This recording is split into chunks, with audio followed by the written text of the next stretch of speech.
Many Kenyan soldiers have entered the shopping centre in what appears to be a final effort to end the siege.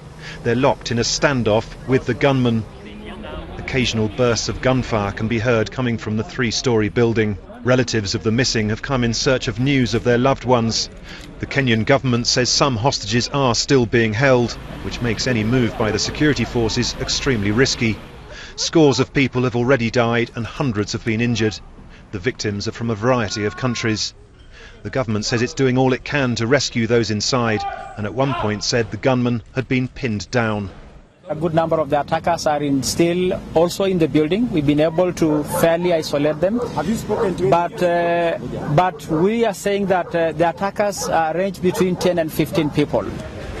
There's a lot of activity here at the community centre. We're about 200 metres away from the shopping centre, which is just down the road here. Some of the injured have been brought here. There's a number of ambulances over there. But what's not clear is what exactly is going on inside the shopping centre now. We don't know exactly how many civilians, how many people are trapped in there who can't get out, and how many are possibly still being held by the gunmen. When the gunmen struck on Saturday at around noon, there was pandemonium. The building was packed with shoppers and families sitting down to lunch when witnesses say men in black with assault rifles walked into the mall through at least 2 entrances. Some Muslims were set free before the gunmen started shooting people and throwing grenades.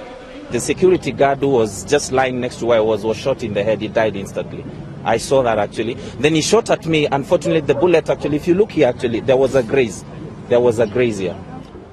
A Somali Islamist militant group Al-Shabaab says it carried out the attack as retribution for Kenya sending thousands of troops to Somalia to support the government there. Hospitals across the Kenyan capital have been working flat out during this crisis. Ambulances have been rushing the injured to get help, whilst bodies continue to be driven to the city's morgues. The security forces are still surrounding the shopping centre more than 24 hours after the gunmen struck. The full scale of this horrific attack will not be known until the building has been completely secured. Will Ross, BBC News, Nairobi.